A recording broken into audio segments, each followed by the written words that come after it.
Welcome to my channel, Bookish English. My name is Ariel, and today I want to tell you a true style story, a simple story, but a very serious one. It is about a train, not just any train.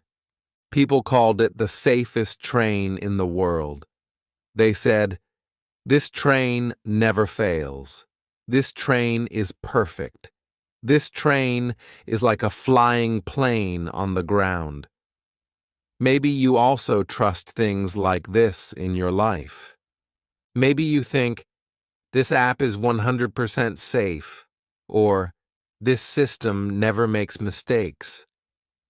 But today, I want to walk with you slowly and show you how even the safest thing can suddenly fail, and what we can learn from it in easy English.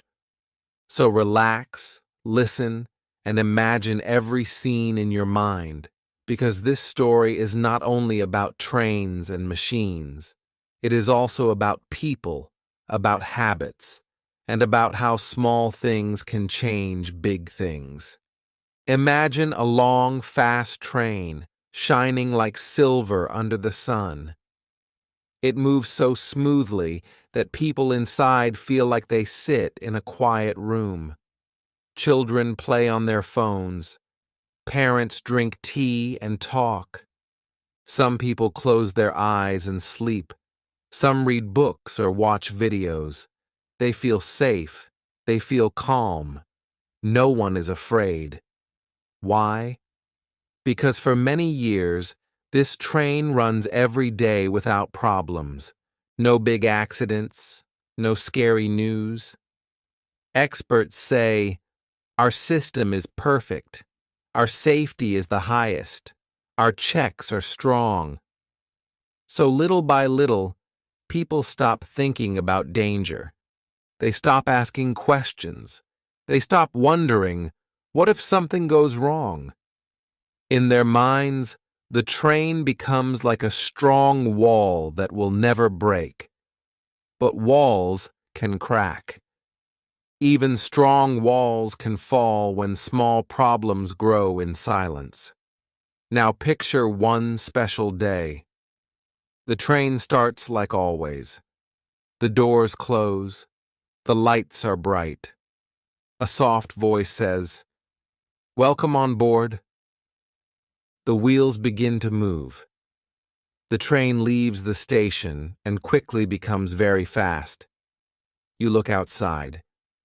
The world moves like a movie. You feel happy. You feel safe. You think, this is the safest train. Nothing can happen here. But deep inside the train system, something is different today. A tiny part is a little weak. A small sensor does not send a perfect signal. A small piece of metal is more tired than before. Maybe a worker wanted to check it last week but was busy. Maybe someone said, "It is okay. It is just a small thing. We will fix it later." And later never came. This is how many big problems start, not with one big mistake, but with many small, later moments. As the train runs, the weak part starts to feel the pressure. The speed grows, the heat grows, the force grows. The machine sends messages to the computer. The computer reads them and decides what to do. Normally, the system catches every small problem. Normally, the computer says, "Slow down, fix this, stop now." But today, one message does not arrive in time. One alert is too late.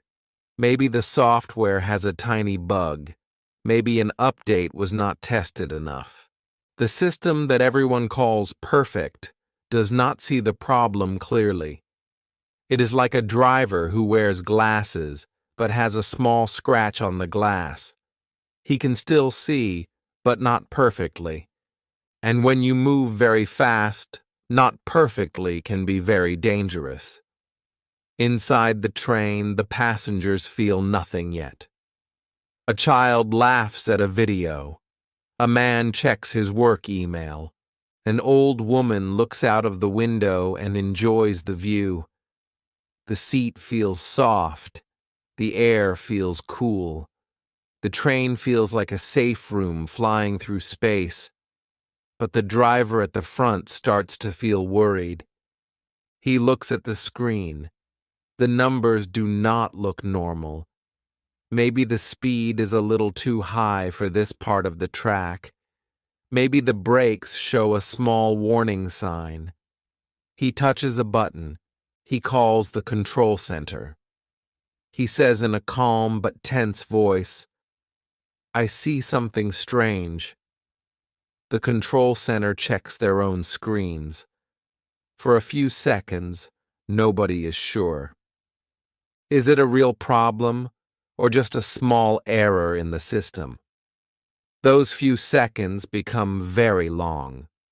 This is the moment we must understand deeply. When we believe something is the safest in the world, we often relax too much. We start to trust the system more than our own eyes, more than our own common sense. Some people in the control room say, "It is probably nothing. The system is strong. This train never fails."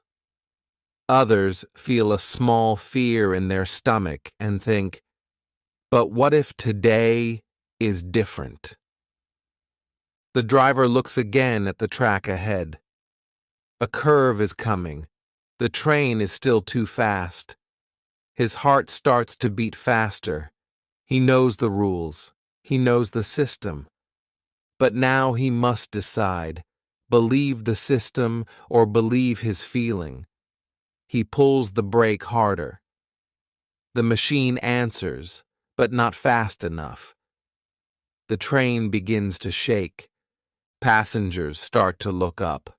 The safe room does not feel so safe now. In that shaking moment, time feels slow. A cup of tea falls on the floor. A phone slips from someone's hand. A baby starts to cry. People look at each other with wide eyes. They do not know what is happening, but they feel something is wrong. This is the first time many of them think, "Can this train really fail?" For years they hear words like safest, perfect, never, always. Now they see with their own eyes that there is no such thing as never. There is no machine that cannot break. There is no system that cannot make a mistake. The train finally slows down, but not in a smooth way. The brakes scream. Bags fall. Some people hit the seat in front of them. The train stops in the middle of the track, not at a station. The lights flicker for a second. The voice on the speaker is shaky. It says, "Please stay calm. We have a technical problem. A technical problem." Such a small, soft phrase for such a big, scary feeling. People look around. Some are angry. Some are scared. Some are silent, trying to understand. This train, the safest train, has failed, not in a complete disaster, but in a way that shows clearly. Safety is not magic. Safety is work. Safety is checking small things. Safety is never sleeping. Later, many experts come. They open machines. They look at wires. They read data. They ask questions. They find the weak part. They find the late signal. They find the small later that became a big too late. And in their long reports, one lesson shines like a bright light. When we think something is too safe to fail, that is exactly when we are in danger. Because we stop learning. We stop checking. We stop asking, "What if?" My friend, This story of the world's safest train is not just about trains. It is also about your life, your habits, your learning, even your English. When you think, I am fine, I do not need to practice, that is when your progress stops. When you think, I know enough, that is when you close the door to growth. So as you listen to this story on Bookish English, I want you to remember one simple idea. Never trust perfect. Trust practice. Trust small checks. Trust daily care. Machines need it. Systems need it. People need it. You and I need it. Today, we talked about the moment when the safest train suddenly failed. In the next part of this story, I will walk with you inside the investigation. We will see how one small problem grew step by step and how different choices could make a different ending. After the train stops and the first fear becomes a little quiet, the real story begins. The slow, careful story of questions, answers, and truth. Because every big failure has a long shadow behind it. A shadow made of choices, habits, and small details that people did not see in time. And I, Ariel from Bookish English, want to walk with you step by step inside that shadow in easy English, so that you can see clearly how the world's safest train suddenly failed and how this lesson can also help you in your own life and learning. First, imagine the scene after the stop. Outside the windows, there is no station, no platform, only empty land, trees, or fields. Inside, people sit and wait. Some talk in low voices. Some send messages to family. The train stopped. I am okay, but I am scared. The staff walk through the train. Their faces try to look calm, but their eyes show stress. They say, "Please stay seated. We are checking the problem." They do not give many details because they do not know everything yet. They also wait for answers from the control center. At the same time, in a tall building far away, the control room is full of busy hands and moving eyes. Many screens show numbers, maps, and signals. The train that stopped is now red on the screen, not green. Red means trouble. The managers gather around. They ask, what happened? Was it the track? Was it the brakes? Was it the power? A young technician opens the data log. Every second of the journey is recorded there. Speed, temperature, pressure, brake force, all in long lines of numbers. He scrolls back and back, looking for something strange. For a long time, everything looks normal. Then, some minutes before the stop, he sees a small change. A sensor sends a warning. Not a loud alarm, only a soft one, a message that says, "This part is getting hot." The system marks it with a tiny symbol on the screen. That symbol was there, but no one in the control room saw it in time, because many other signals were also on the screen. The symbol was not big. It did not flash. It did not shout. It whispered, and its whisper was lost in the sea of information. This is the first deep lesson from the investigation. Sometimes danger does not arrive like a loud shout. Sometimes it arrives like a small voice, like a soft tap on the door. And if we are too busy, too sure, or too tired, we ignore it. In the interviews later, one worker says, "Yes, I remember that small symbol.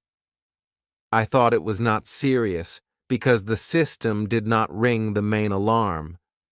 Another worker says, "We trusted the software.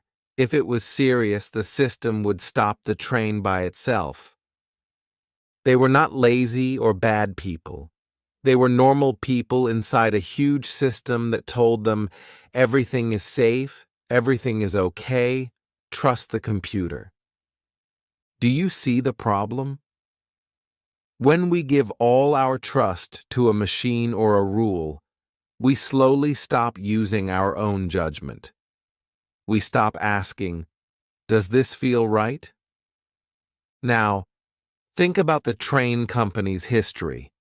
For many years, they had a clean record. No big accidents. Many small problems, yes, but they were always fixed. Each time something broke, they repaired it quickly. Each time a sensor warned, they checked it, wrote a report, and moved on. Over time, this success felt like proof that their system was perfect. Managers started to say in meetings, "We are the safest in the world." They printed this line in their books and on their posters. They used it in their advertisements. They felt proud. Pride is not always bad, but pride can make us blind. When you feel too proud, you stop looking for weakness. You think, problems are for other people, not for us. And when you stop looking for weakness, weakness grows quietly. Investigators also visit the maintenance team, the people who check the trains between journeys. They talk to a man who has worked there for 20 years. His hands are strong.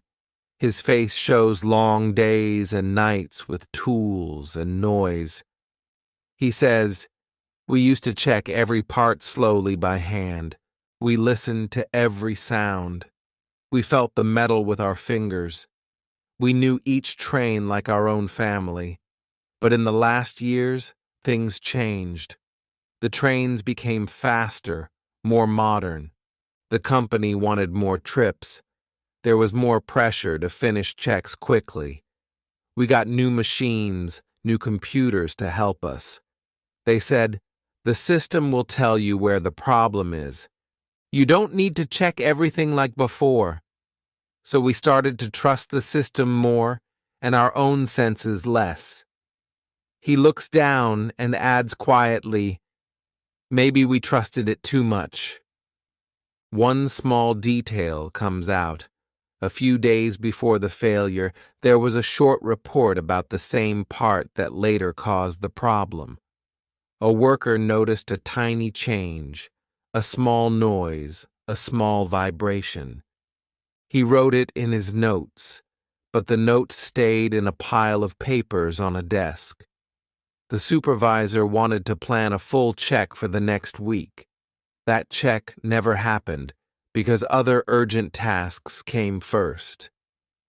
There was a staff shortage. Someone was sick. Another worker had to cover 2 jobs.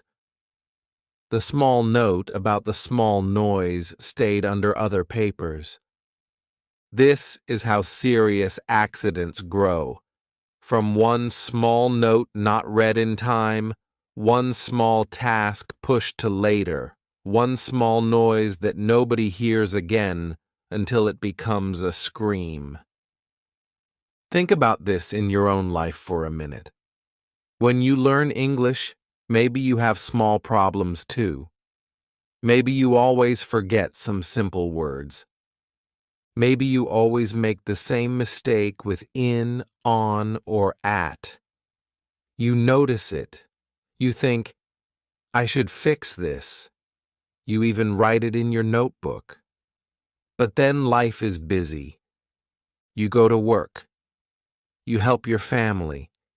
You feel tired. You say, "I will fix it later." Then weeks pass, and the small problem is still there. One day, when you need to speak in an important moment, that small problem becomes big. You feel stuck. You feel shy. You say, Why did this happen? And the answer is the same as with the train. We did not listen carefully to the small signs. We did not fix the small weaknesses in time. Back to the investigation. The experts build a clear picture. They see that no single person made one huge mistake. Instead, many people made small, understandable choices. The software team thought the warning level was good enough. The maintenance team thought they had enough time to fix the part later. The managers thought their record of safety meant they did not need to be worried about one small note. The control room believed the system would act if there was real danger. The driver hoped the automatic brakes would protect him. Each person did what felt normal inside the culture of "we are the safest." But all these small choices connected like pieces of a puzzle and created one day when the train suddenly failed.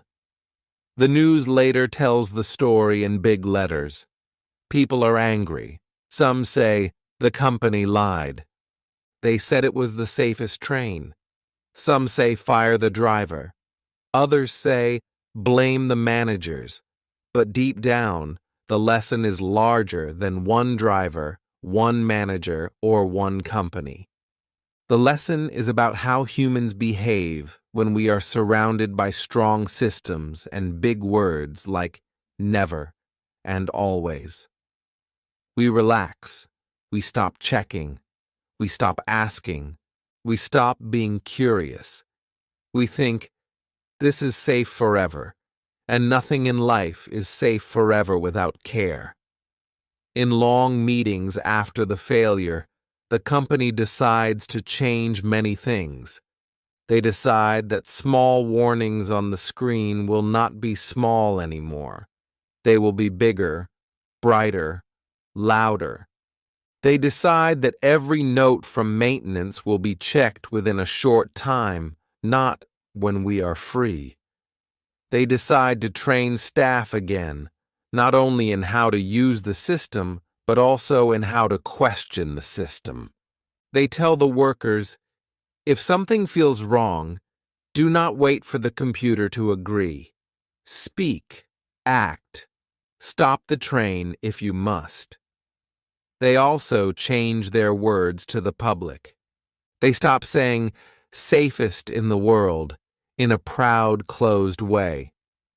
Instead, they say, we aim for the highest safety, and we work every day to improve. These new words are more honest. They show that safety is not a trophy you win once, but a road you walk every day. My friend, as you listen to this on Bookish English, remember that your own journey with English is also like this. You cannot say, now I am perfect, and stop. You cannot say, I know enough words, and close your notebook forever. Just like the train, your English needs small checks, small repairs, small improvements every day. One new word, one fixed mistake, one extra sentence you say out loud on the bus or in your room. If you respect these small actions, you will avoid big failures, like freezing when you want to speak or forgetting everything in a real conversation. In the next 1,000 words, I will take you even deeper into the heart of this story. We will sit with the driver, feel his thoughts, and see what he learned from that day, and how his lesson can become your lesson too. When we talk about the world's safest train suddenly failing, it is easy to think only about systems, machines, and companies. But inside that metal body, there is also a human heart. And now, I want you to sit with me, Ariel from Bookish English, and step into the shoes of the driver on that day, because his story is also our story. A story about pressure, fear, responsibility, and learning. Imagine him in the early morning before the journey. He wakes up like any other day. He drinks his tea or coffee. He puts on his uniform. He feels the weight of his job, but it is a familiar weight, like a bag he has carried for many years. He knows this train very well. He has driven it many times.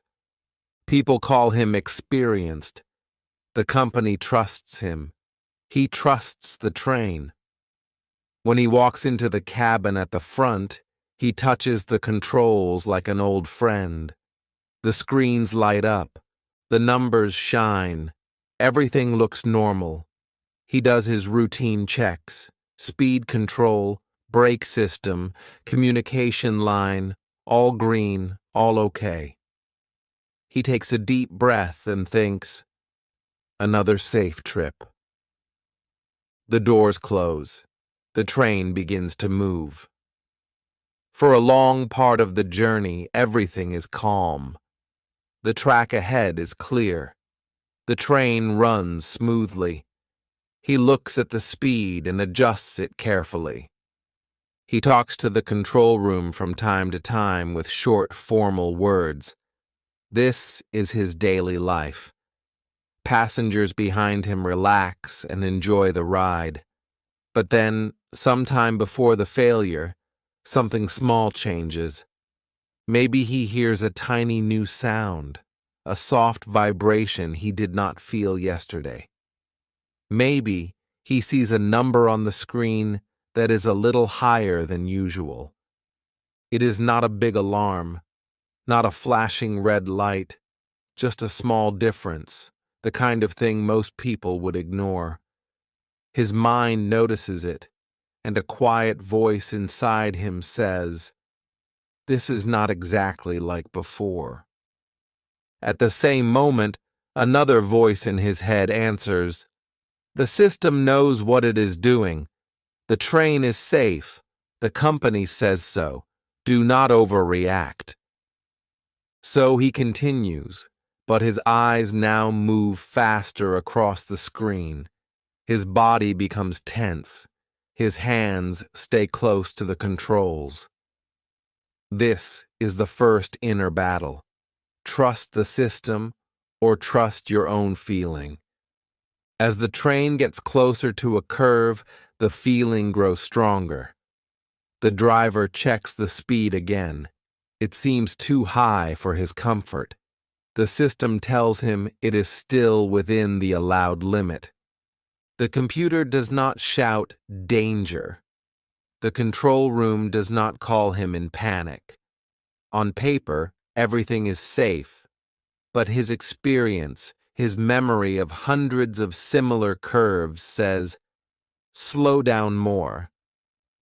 He has seconds to choose. If he slows too much and nothing happens, maybe the company will say he made people late, that he was too careful. If he does nothing and something goes wrong, the result can be terrible. This kind of moment is not only for drivers. All of us face moments like this in our own smaller ways. You feel something is not right with a friendship, with your health, with your habits. But on the outside, everything looks normal. Do you listen to the small voice, or do you hide it under, "It is probably nothing"? The driver decides to act. He pulls the brake to slow the train more than the system expects. The train begins to slow, but the weak part inside the machine has already reached a dangerous point. The curve is near. The weight of the whole train pushes forward.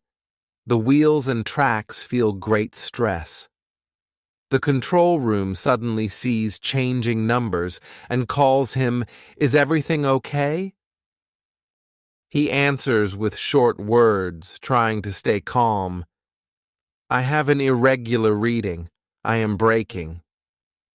His heart beats faster. He can feel the lives of hundreds of people behind him like a heavy stone in his chest.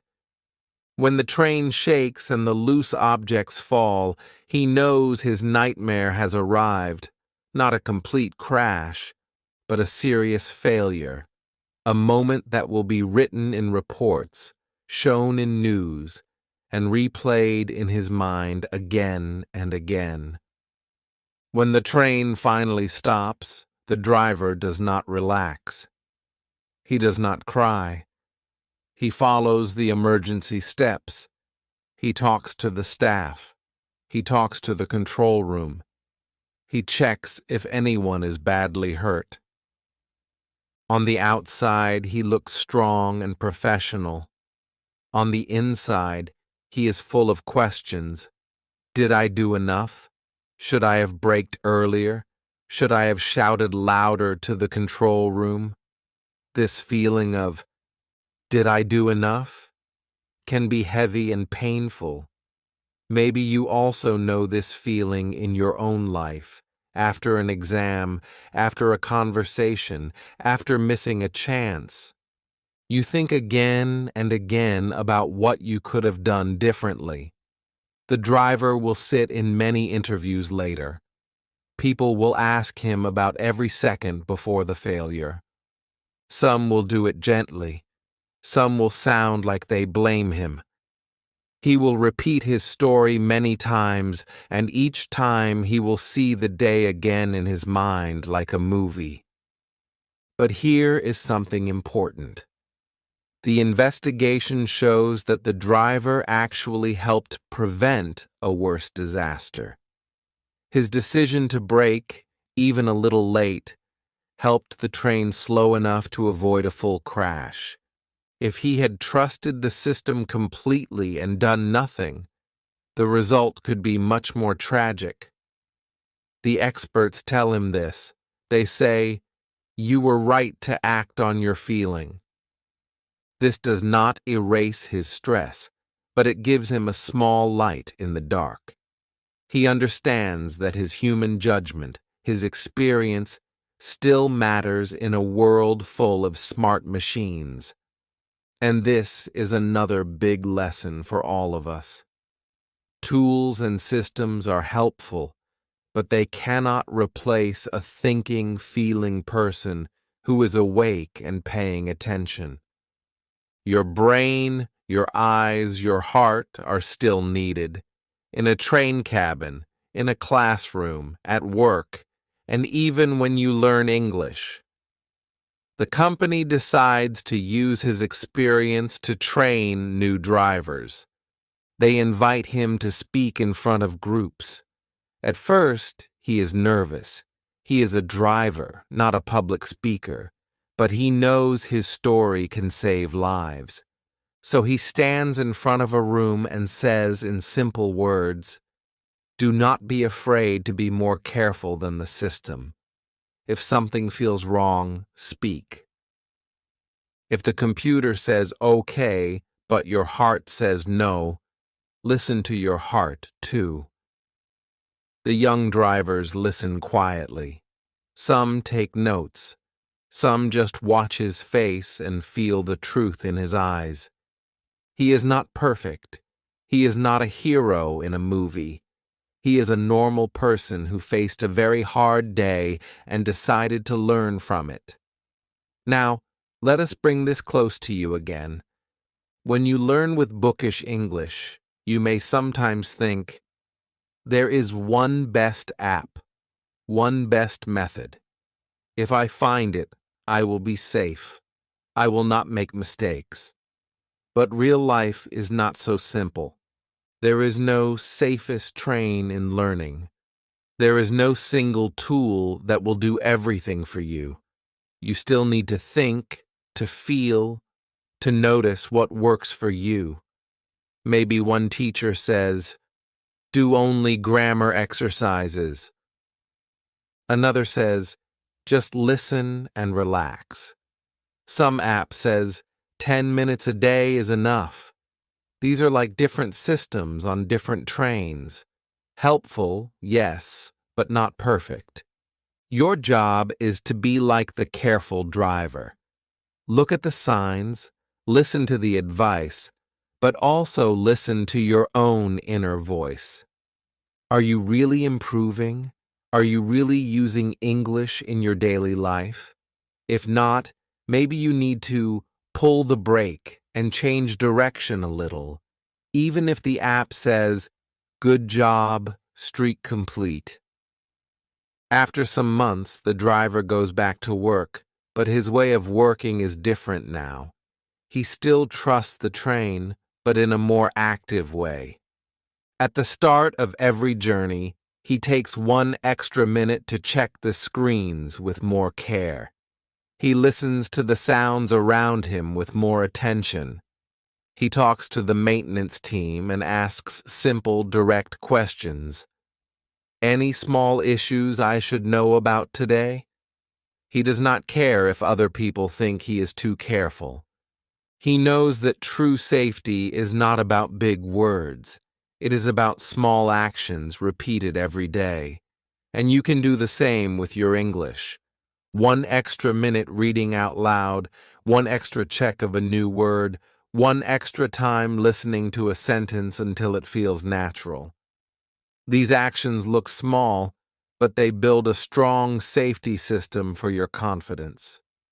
For the driver, the day of the failure will always be a mark in his life. But over time, that mark slowly changes shape. At first, it is only pain and fear. Later, it becomes also a teacher. He learns to live with it and grow from it. When he looks at his passengers now, he does not just see faces. He sees families, dreams, stories sitting on his train. He feels a deep respect for every journey.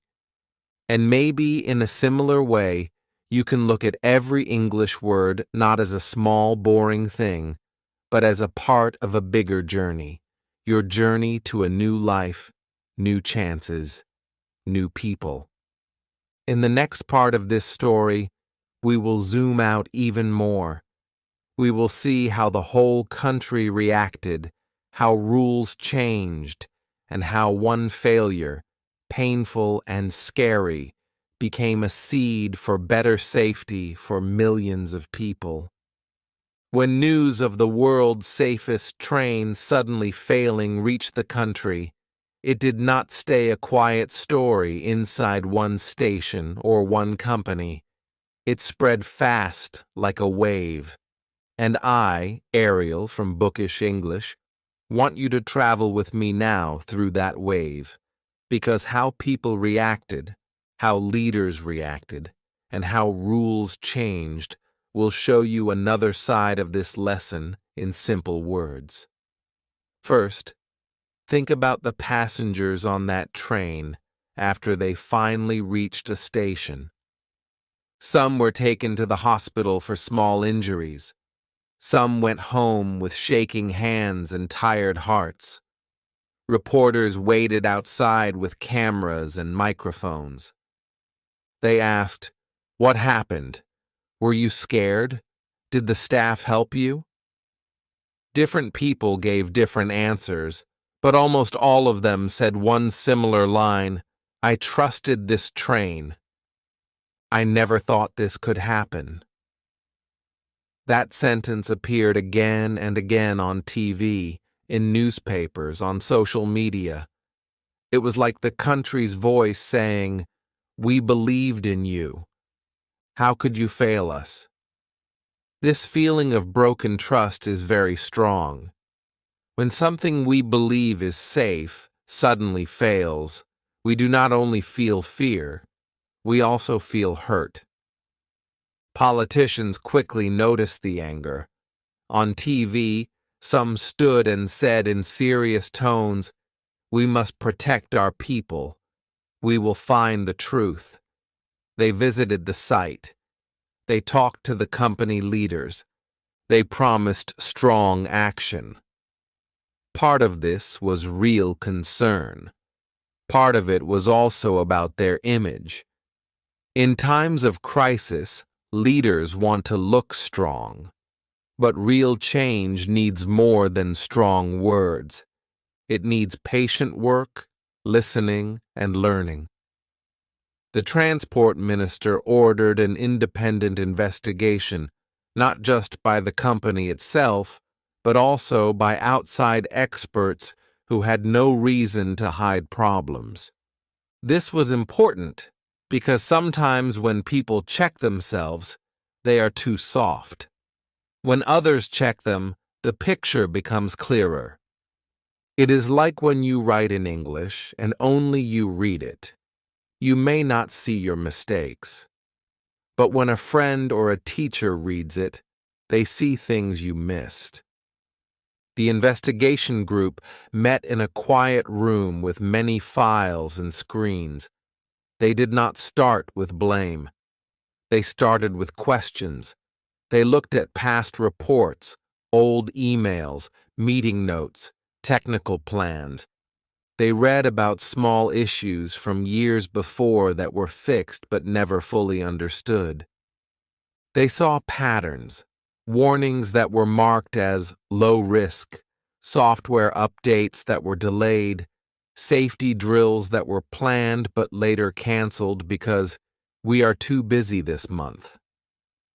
None of these things alone was enough to cause a big failure, but together they created a culture where later was normal and good enough replaced best we can do. This happens in many places, not only in train companies.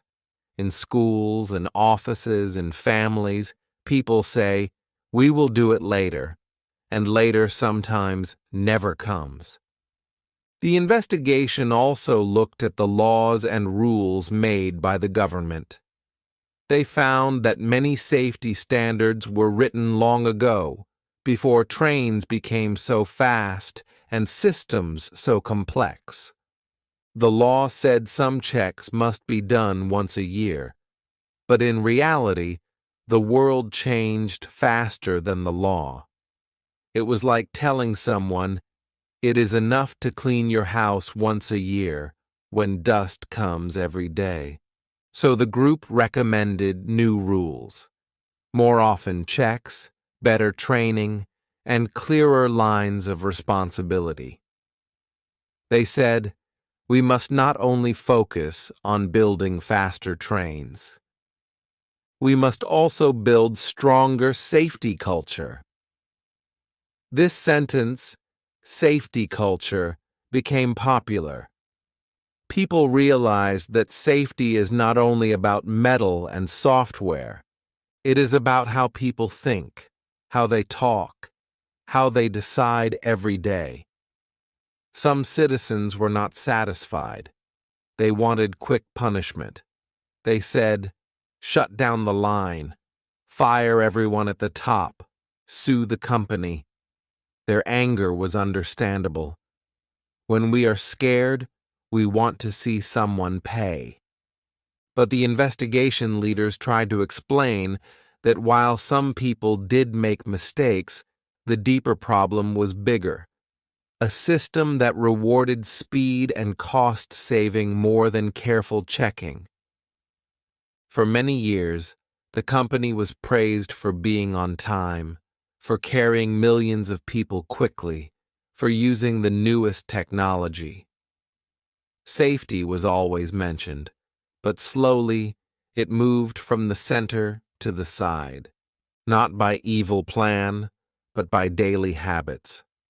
It is a quiet, slow shift, like a river slowly changing its path. To repair trust, the company had to do more than fix one broken part. They opened their doors to more inspections. They invited international experts. They shared more information with the public, including things they once kept inside. They started new programs, surprise safety drills, extra rest time for drivers, regular mental health support for staff who carry heavy responsibility. They also invited passenger groups to give feedback, not just about comfort, but about feeling safe.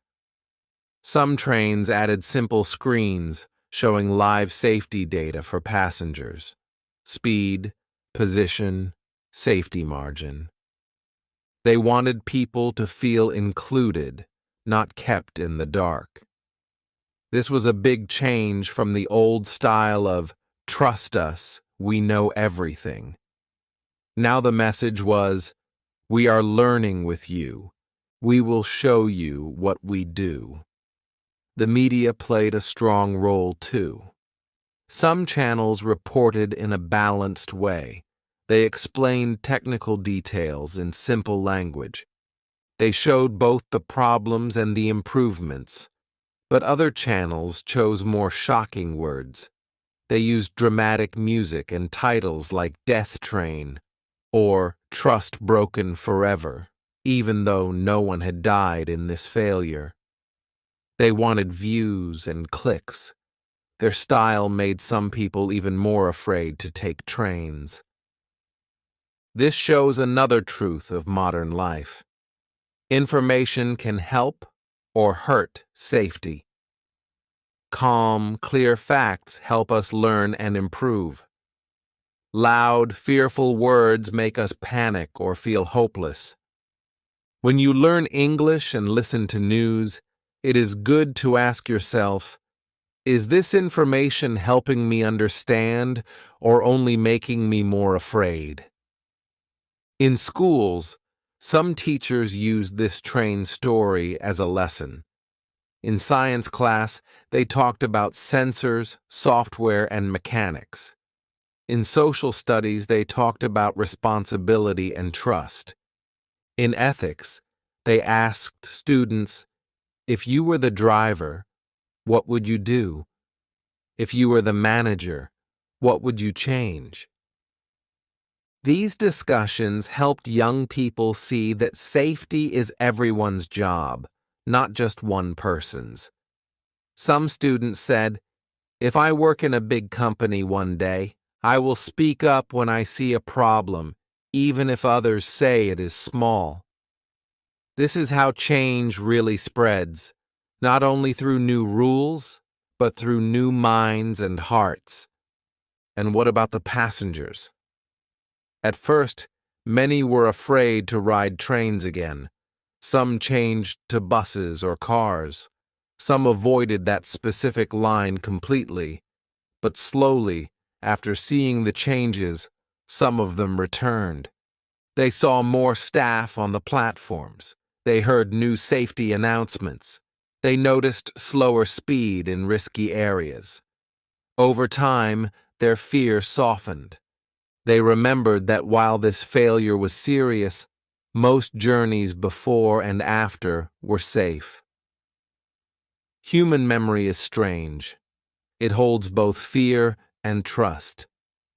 We must feed the side we want to grow. If we only remember fear, we stop moving. If we only remember trust without learning, we repeat mistakes. Wise people remember both.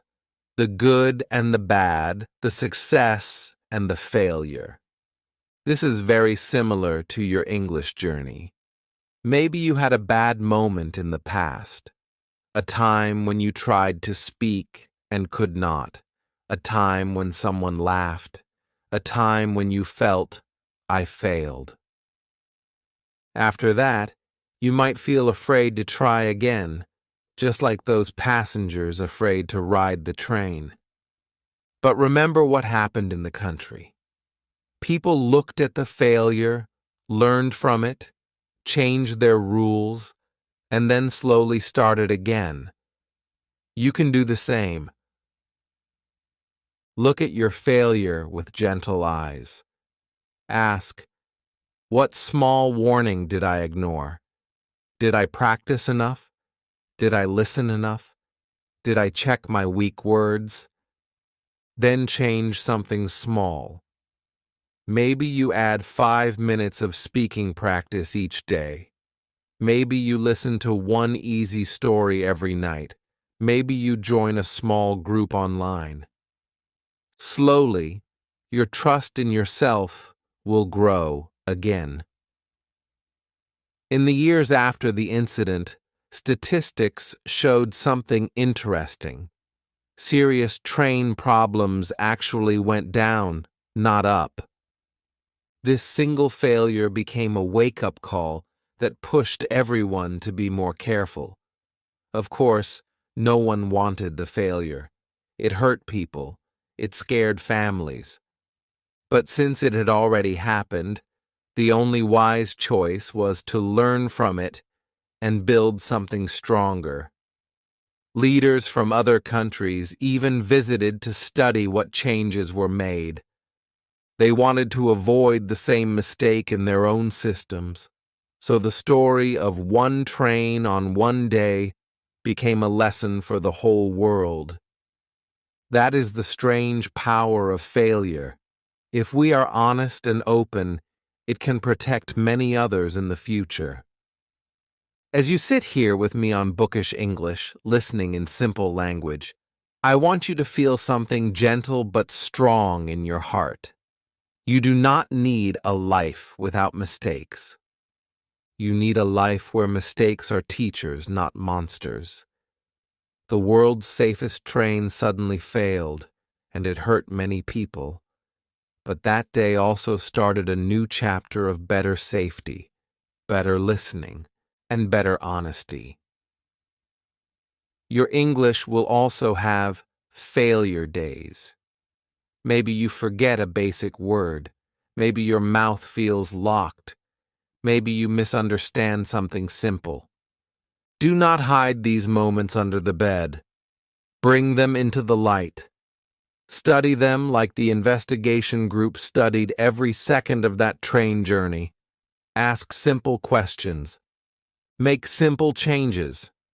And then, like the country did with its trains, go back on the track again, a little wiser, a little stronger, and a lot more human. In the next part of this story, we will zoom in one more time. Not on the company or the driver, but on one normal passenger whose life changed because of that day, and how this connects deeply with your own story of learning. Now I want you to sit beside one normal person on that train, one quiet passenger whose life changed because of that day. Because sometimes the biggest lessons do not happen in offices or control rooms. They happen inside one human heart. And I, Ariel from Bookish English, want to tell you this part in the same simple way so you can feel it and learn from it. Imagine a young man named Rafi. He is not famous. He is not rich. He is just a normal office worker who takes this train almost every week to visit his parents in another city. For him, the world's safest train is not a big idea. It is just a routine, a habit, the easy way to travel.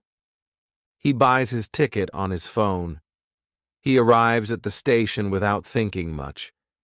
He walks to the platform, stands in the crowd, checks his messages, looks at the clock. When the train comes, he feels calm. The sound of the doors, the voice of the announcements, the gentle start of the movement, all of this is familiar and boring in a comfortable way. He sits near the window. He takes out his earphones. He chooses music or maybe an English story, maybe something from Bookish English. He plans to relax, listen, and maybe sleep. In his mind, the journey is safe and simple, like a straight line from point A to point B. When the train begins to shake later and suddenly stops in the middle of the track, Rafi's body reacts before his mind. His heart jumps. His hands grab the seat.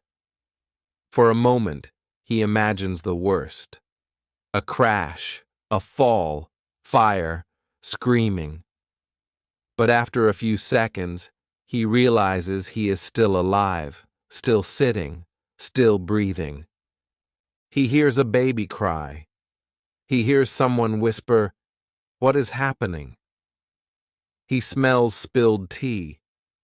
He looks around and sees fear in other faces that look like his, normal people who came for a normal trip.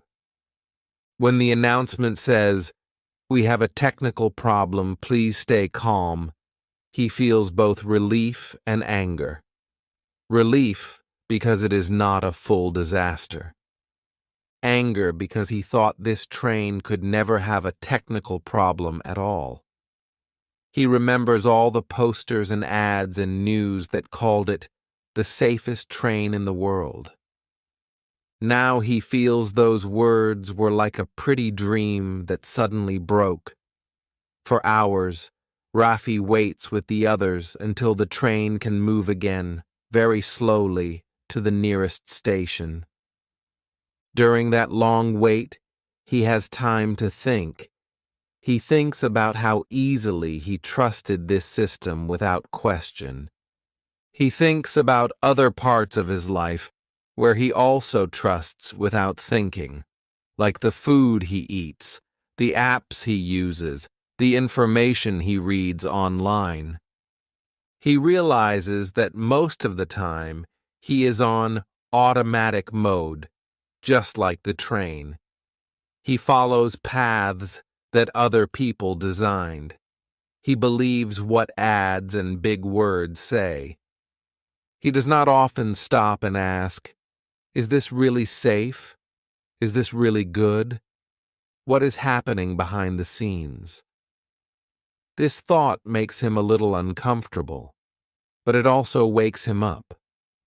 It is like a small light turning on in a dark corner of his mind. After he finally gets home that evening, his parents hug him tightly. His mother's hands shake when she touches his face. She saw the news on TV. She imagined the worst. Now, seeing him safe in front of her, she cries a little and says, "Thank God you are okay." His father is quieter, but his eyes are wet. They all sit together and watch the news. Rafi feels strange to see his own train on the screen, the same carriage numbers, the same color, now surrounded by emergency workers and cameras. The reporter talks about failure, investigation, safest train, trust, and questions. Rafi is not just a viewer now. He is inside the story. He can smell the fear again. He can feel the shaking again. The news is no longer about them. It is about us. It is about me. In the days after, Rafi goes back to his normal life, but something inside him is not the same. At work, when people talk about the train, some only repeat what the news said. "Never take that line again," one says. "All trains are dangerous," another says.